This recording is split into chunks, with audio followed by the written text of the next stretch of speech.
অতিক্স physics সলিউশনে সবাইকে স্বাগতম। একই সাথে ফেসবুক এবং ইউটিউবে যারা ভিডিওটি প্রথম দেখছো অবশ্যই লাইক, ফলো, সাবস্ক্রাইব করতে ভুলবে না এবং সাবস্ক্রাইবের পরে অবশ্যই পাশে থাকা বেল আইকনটিতে প্রেস করতে ভুলবে না প্রতিদিন নতুন নতুন ক্লাসের আপডেট পেতে। অনার্স প্রথম বর্ষ 2024-25 যারা জাতীয় বিশ্ববিদ্যালয়ে পদার্থবিজ্ঞানে ভর্তি আছো এবং কেমিস্ট্রি এবং ম্যাথে ভর্তি আছো তাদের জন্য কিন্তু অনলাইনে পেইড কোর্স চলমান। হ্যাঁ, ফার্স্ট ইয়ারে যারা আছো তাদের জন্য নন মেজর 1 এবং নন মেজর 2 পদার্থবিজ্ঞান রয়েছে। এগুলো কিন্তু ফিজিক্সের মেজরের বাইরে না। হ্যাঁ, তোমাদের জন্য আলাদা একটা কোর্স আছে, ঠিক আছে। তো দেখা যায় যে মেজরে যে প্রশ্নের পড়ানো হচ্ছে সেই একই প্রশ্ন কিন্তু নন মেজরেও রয়েছে, সিলেবাসটা কম এবং বেশি। তো সুতরাং যারা মেজরে আছো এবং নন মেজরে আছো সবার জন্যই নতুন বছরের নতুন কোর্স, তোমাদের নতুন বছরের নতুন কোর্স চালু হচ্ছে আগস্টের 1 তারিখ থেকে। যারা এনরোল করতে ইচ্ছুক অবশ্যই ইনবক্স করবে এবং ডেসক্রিপশনে কিন্তু সবকিছুই দেওয়া আছে। এখানে অলরেডি এই ফেসবুকে যারা আছো সবাই এই প্রচারণাটা দেখেছো কি কি কোর্স পড়ানো হচ্ছে। এবং নন মেজর 1, 2 এবং সেকেন্ড ইয়ারে যারা আছো অনার্স তৃতীয় বর্ষে তাদের জন্য নন মেজর 3 পদার্থবিজ্ঞান সেটাও কিন্তু কোর্সের অন্তর্ভুক্ত আছে। যেহেতু আতিক্স ফিজিক্স সলিউশন এখানে ফিজিক্স রিলেটেড অনার্সে যা আছে সবই পাবে এবং এইচএসসি লেভেলেও কিন্তু পড়ানো হয়। তো যাই হোক, আজকে আমরা একটা ফ্রি ক্লাস নিয়ে এসেছি, যার কারণে অনেকেই বলে যে স্যার ফ্রি ক্লাস তো আছে। হ্যাঁ, এই প্লে লিস্টে অনেক ফ্রি ক্লাস দেওয়া আছে। ওকে, সেই ফ্রি ক্লাসগুলো তোমরা দেখতে পারো, দেখে তোমাদের ভালো লাগে তাই অনেকে ভর্তি হয়। প্রতি বছর কিন্তু আতিক্স ফিজিক্স সলিউশন কিন্তু অনার্সের কোর্সগুলো পড়িয়ে আসতেছে। সো আর যেহেতু আমি তোমাদেরই স্যার 36তম বিসিএস এর মাধ্যমে নিয়োগপ্রাপ্ত, বর্তমানে আছি সরকারি আজিজুল হক কলেজ বগুড়াতে, ঠিক আছে। এর আগে ছিলাম সিরাজগঞ্জে। তো যাই হোক, আমরা আজকে শুরু করি। আজকে একটা আমরা প্রশ্ন করব, এই যে পদার্থের ধর্ম তরঙ্গ স্পন্দন, মেজর 2 বলা যায়, মেজর 3ও বলা যায়, এটা কোনো সিরিয়াল নেই। যাই হোক, মেজর 2টাই বেশি বলে। ওকে, ধর্ম তরঙ্গ ও স্পন্দন এই চ্যাপ্টারের শেষ দিকে চ্যাপ্টার হচ্ছে স্পন্দন। সেই স্পন্দন চ্যাপ্টারটা নিয়ে আমরা একটা পড়বো। স্পন্দন চ্যাপ্টারে খুব ভালো একটা প্রশ্ন আছে, দ্বিবস্তুর স্পন্দনের ক্ষেত্রে ব্যবকলনীয় সমীকরণ প্রতিষ্ঠা করো এবং পর্যায়কালের সমীকরণ প্রতিষ্ঠা করো। আসলে ভালো মানের প্রশ্নটা যদি আমি ডেলিভারি না দিই তাহলে স্টুডেন্টরা উপকৃত হবে না। এই ফ্রি ক্লাস থেকে অনেকেই উপকৃত হয়, প্রতি বছর আমি রিপ্লাই পাই কিন্তু। ওকে, তো আমি শুরু করে দিই। হ্যাঁ, একটা প্রশ্ন আমি শুরু করে দিই অ্যান্সার করা। তাহলে আমাদের কোর্সের নাম কি হচ্ছে রে বাবা? পদার্থের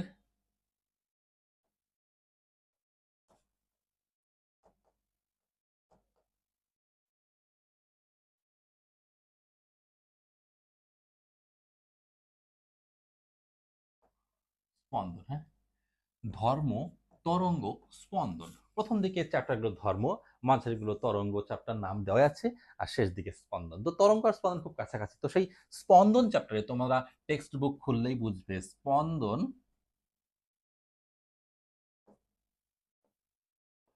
স্পন্দন অধ্যায়। অধ্যায় কি তাহলে? অধ্যায় হচ্ছে আমাদের কি? স্পন্দন।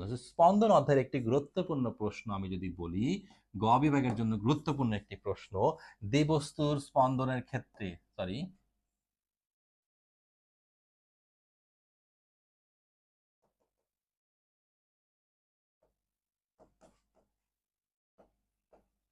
ব্যবকলনীয় সমীকরণ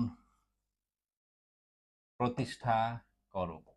আমি সংক্ষেপে লিখলাম। এবং পর্যায়কালের, ওই ব্যবকলনের সমীকরণ প্রতিষ্ঠা হয়ে গেলে পর্যায়কাল মাত্র 2টা লাইন মাত্র, বা 2টা ওয়ার্ডের মতো আর কি। তো যাই হোক, দ্বিবস্তু স্পন্দন আমার বুঝতে হবে। দ্বিবস্তু স্পন্দনটা কি? নর্মালি একটা বস্তুকে আমি যখন পড়াই আমি কি বলছি, আতিক স্যার কখনো শর্টে পড়ায় না, ডিটেল পড়ায়। তার কোর্সে কি থাকে? ডিটেল সবকিছু থাকে, ডিটেল ফিজিক্স থাকবে বা টোটাল ফিজিক্স থাকবে। দেখো, একটা বস্তুকে এভাবে একটা স্প্রিং এ একটা বস্তু ঝুলিয়ে দিয়েছে, এরকম অনেক প্রবলেম তুমি এইচএসসি লেভেলে করেছো। এরকম একটা ম্যাথ করেছো, বস্তু ঝুলে যাচ্ছে, কতটুকু ঝুলে যাচ্ছে, এক্স পরিমাণ, তাহলে পর্যায়কাল টি equal to 2 pi root over, হ্যাঁ, হ্যাঁ, কে কি বলে, এল ভাগ জি ছিল। হ্যাঁ, আর এখানে এম ভাগ কে, এরকম ছিল কিন্তু একটা বস্তুর ক্ষেত্রে ছিল। Okay, এখন দ্বিবস্তু, তাহলে দ্বিবস্তুটা আমার বুঝতে হবে আসলে কি। আচ্ছা, একটু চিত্রটা অঙ্কন করি, একটু দেখি কি হয়। এ বাবা, এই যে একটা অনুভূমিক অক্ষের সাথে, হ্যাঁ, অনুভূমিক অক্ষ বরাবর দুটা বস্তু তুমি রেখেছো। একটু বড় করে অঙ্কন করি আমি। হুম, আচ্ছা, এটা এক্স, এটা ওয়াই, ঠিক আছে। এখানে দুটা বস্তু রেখেছো। ওকে,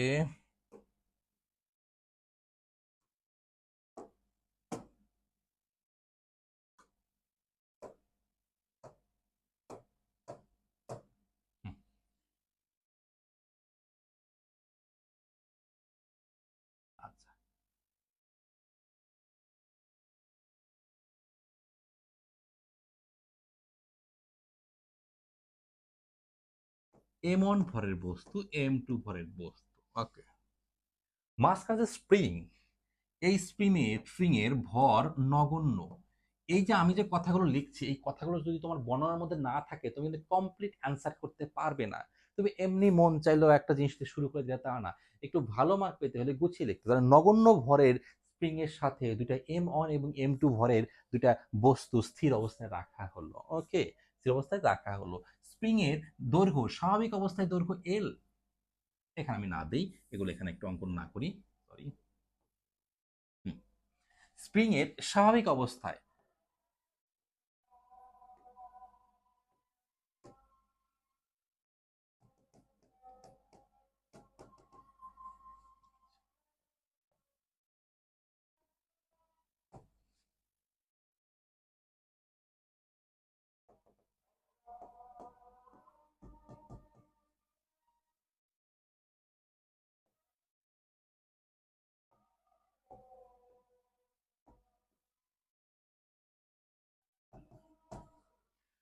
আচ্ছা, স্বাভাবিক অবস্থায় এই বস্তুর ওই এম ভরের বস্তুর এই মূল বিন্দু থেকে দৈর্ঘ্য x1, আর এই দূরত্ব, আর মূল বিন্দু থেকে ওইটার দূরত্ব x2, তার দুইটা বিয়োগ দিলে কি পাবো আমরা?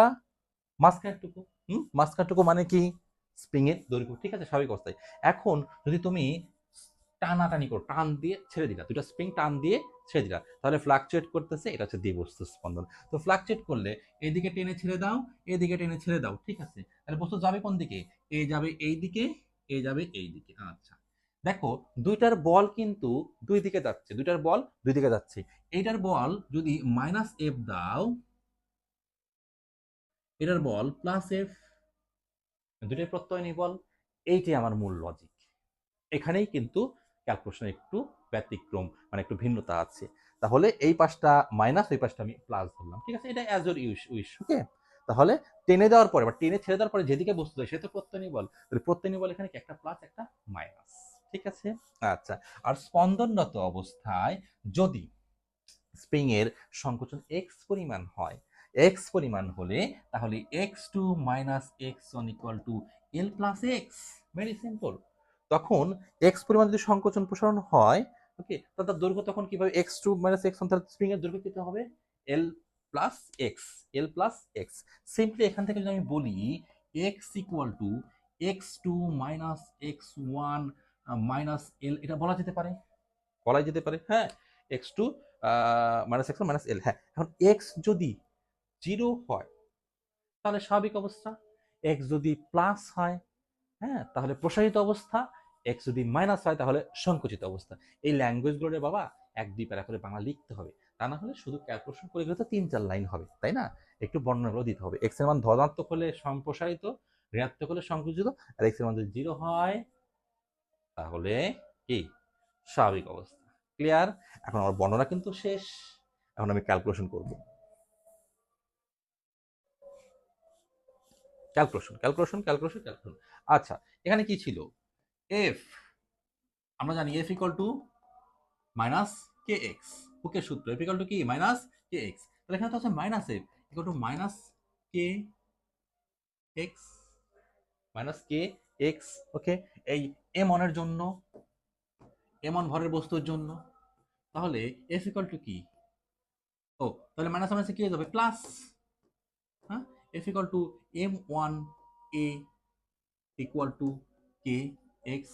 কারণ যত সংকোচন প্রসারণ কতটুকু হচ্ছে স্প্রিং এর? এক্স পরিমাণ। x1 x2 কিন্তু লেখার দরকার নাই, x1 x2 তো একটা দূরত্ব দেওয়া আছে, হ্যাঁ, এটা দেওয়া আছে। ওকে, এখন আমি বলতেছি, ঠিক আছে, m1 a মানে কি? d²x1 dt², মনে আছে? হ্যাঁ, a মানে হচ্ছে ডিভি ডিটি, আর ভি মানে হচ্ছে ডিএক্স ডিটি, তাহলে হয়ে যাচ্ছে d²x dt²। তাহলে স্মরণের উপর যদি দুইবার ডিফারেন্স, আর প্রথম বস্তুর স্মরণ কতটুকু? x1, হ্যাঁ, equal to K x. Clear? আচ্ছা, ঠিক আছে। এখন এটা আমার আসলো, ঠিক আছে। এখন এই সমীকরণকে আমার একটু m2 দ্বারা গুণ করে রেখে দেবো আমি, কাজ আছে, কারণ পরের স্টেপের জন্য লাগবে। এই সমীকরণকে m2 দ্বারা গুণ করলে m1 m2 d²x1 dt² equal to K x m2। ওকে, এটাকে তুমি সমীকরণ নাম্বার দাও 1, যেহেতু আর দিই নেই, সমীকরণ নাম্বার 1। একই রকম বা হ্যাঁ, আবার আবার আমি চিন্তা করি, দেখি কি চিন্তা করব। আবার মুছে দিলাম, ঠিক আছে থাকুক, আর লাগবে না। আবার M2 এর জন্য, M2 এর জন্য কি হচ্ছে, f equal to minus K x M1। হ্যাঁ, এখানে হবে, হ্যাঁ এটা A1 দিবা, ঠিক আছে, এটা A2। Okay, M1 d square x2 dt square equal to minus K x. এটাতে কি দ্বারা গুণ করবে বাবা? হ্যাঁ, তাহলে এটা M2, ওকে, তাহলে M1 দ্বারা গুণ করব।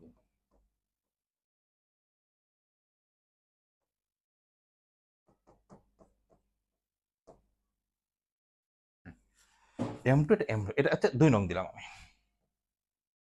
সমীকরণ আমি একটু কম ইউজ করি, তোমরা বেশি বেশি ইউজ করো, ওকে ঠিক আছে। এখন দুইটা বিয়োগ করবো, 2 বিয়োগ 1 দেখি কি হয়।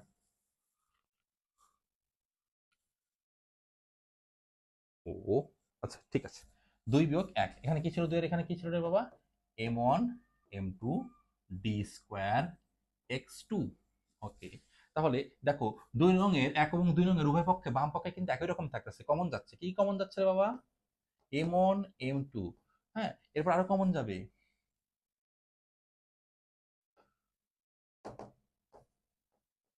d square d t square x2 square minus x1 square. Sorry, এখানে তো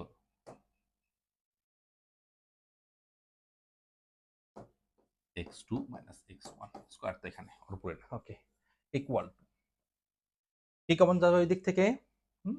আমি একটু এই পাশে লিখে নিচ্ছি, কে x M1 minus K x M2।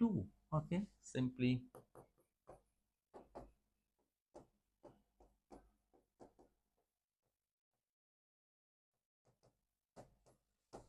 কি কমন নেবো? মাইনাস কমন নিলাম, ঠিক আছে, মাইনাস কমন নিয়ে কি কমন নেবো? কে এক্স। তাহলে M1 plus M2, very simple. কাজ কিন্তু প্রায় শেষ, কাজ কিন্তু প্রায় শেষ। এত কঠিন একটা বিষয়, এত কঠিন একটা বিষয়, আমার মনে হয় আমি আত্মবিশ্বাসী খুব ভালো করে সহজভাবে বুঝাতে পারছি এবং তুমি বুঝতে পারছো। তোমার আত্মবিশ্বাসটা একটু গ্রো করো, ঠিক আছে। তো আমরা যদি এরকম করি, হ্যাঁ কি হচ্ছে, M1 M2 division M1 plus M2, দেখো এই জিনিসটার সাথে কিন্তু তুমি পরিচিত আছো, এটা এই পাশে নিয়ে আসলাম, এটা হয়ে গেল। তাহলে D square DT square DT square, হ্যাঁ। এখন এরপরে এটার মান কত ছিল স্পন্দনরত অবস্থায়? L plus X equal to, দেখো আগে দেওয়া আছে, আগে দেওয়া আছে মাইনাস কে এক্স, হয়ে গেল। এটাকে কি বলে? রিডিউসড ম্যাচ বা হ্রাসকৃত ভর। এটা এইচএসসি লেভেলে আমি করাই, কেউ না করা, এটাকে বলা হয় মিউ। এটাকে কি বলা হয়? Mu equal to M1 M2, M1 plus M2। দুইটা বস্তু থাকলে সেখানে এই দুইটার কোনটার ভর নিবা, এটাকে বলে গড় ভরের মতো মনে করতে হবে, এটা বলে রিডিউসড ম্যাচ, ম্যাস মানে ভর। Mu D square DT square, হ্যাঁ এই তো, D square DT square L plus X plus K X equal to 0। আচ্ছা, এই এল এর উপর দুইবার ডিফারেন্সিয়েট হোক আর একবার ডিফারেন্সিয়েট, কত হবে? শূন্য, কারণ এল তো কি ধ্রুব রাশি, স্প্রিং এর নির্দিষ্ট দৈর্ঘ্য হচ্ছে এল, এটা ধ্রুব। তার মানে পরের লাইনে কিন্তু তুমি সরাসরি এলটা ভ্যানিশ করে দিতে পারতাছো, কারণ এই ডি স্কোয়ার এই ডিটি স্কোয়ার এটা এল এর উপর দুইবার কাজ করে শূন্য উৎপন্ন করবে, কি করবে? শূন্য উৎপন্ন করবে, that means D square x D T square plus K X equal to 0। ওকে, এটাই কিন্তু দ্বিবস্তুর স্পন্দনের ক্ষেত্রে ব্যবকলনীয় সমীকরণ। এটা দ্বিবস্তুর স্পন্দনের ক্ষেত্রে ডিফারেন্সিয়াল ইকুয়েশন বা ব্যবকলনীয় সমীকরণ। এখন যদি বলি স্যার এখান থেকে কিভাবে পর্যায়কাল বের করবো, ওকে লেটস স্টার্ট।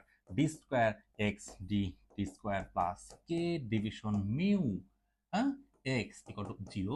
তুমি জানো সরলজনিত স্পন্দনের ব্যবকলনীয় সমীকরণে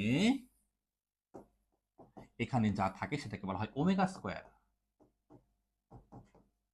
এটাও লিখতে পারো। তুমি যদি মনে করো স্যার আমি এটা লিখবো, সরল সমীকরণ দ্বিবস্তুর ক্ষেত্রে এটা কি সমীকরণ? হ্যাঁ, এটা না লেখাই বেটার, কারণ এটা আর এক বস্তু সরল সমীকরণ স্পন্দনের যে ব্যবকলন সমীকরণ সেম, তুমি এটা লিখবে, এটা হচ্ছে ব্যবকলনের সমীকরণ। এখান থেকে এটা আসলা এখানে, এখন তার নিচে লিখবা এখানে omega square equal to K division mu, K division mu. এর পরের লাইনে omega equal to root over K mu. এর পরের লাইনে 2 পাই ভাগ টি, ওমেগা মানে কি 2 পাই ভাগ টি ইকুয়াল টু কে মিউ। এর পরের লাইনে রিভার্স করে দাও, উল্টায় দাও, মিউ কে। এর পরের লাইনে 2 পাইকে ডান পাশে পার করে দাও, 2 pi mu K. This is the equation of period, time period, পর্যায়কালের রাশিমালা দ্বিবস্তু স্পন্দনের ক্ষেত্রে। এক বস্তুর ক্ষেত্রে উপরে হবে এম, আর দ্বিবস্তুর ক্ষেত্রে উপরে হবে মিউ বা রিডিউসড ম্যাথ। ওকে, এই হলো দ্বিবস্তু স্পন্দনের ক্ষেত্রে ব্যবকলনের সমীকরণ এবং পর্যায়কালের রাশিমালা। পরীক্ষা আসতে পারে, চোখ রাখবে। এবং যারা 24-25 পরীক্ষা দিচ্ছ আর 1 মাস পর পরীক্ষা, তাদের জন্য কিন্তু এটা খুবই ইম্পর্টেন্ট, খুবই ইম্পর্টেন্ট। তো দেখো, ইউটিউবে ফ্রি ক্লাস দেওয়া আছে অনেক, এবং ফেসবুকেও কিন্তু অনেক ফ্রি ক্লাস দেওয়া হয়। দুইটাতেই যোগাযোগ রাখবে, ইউটিউব এবং ফেসবুক। তো সকালে ভালো থাকবে, আজকে এই পর্যন্তই, আল্লাহ হাফেজ।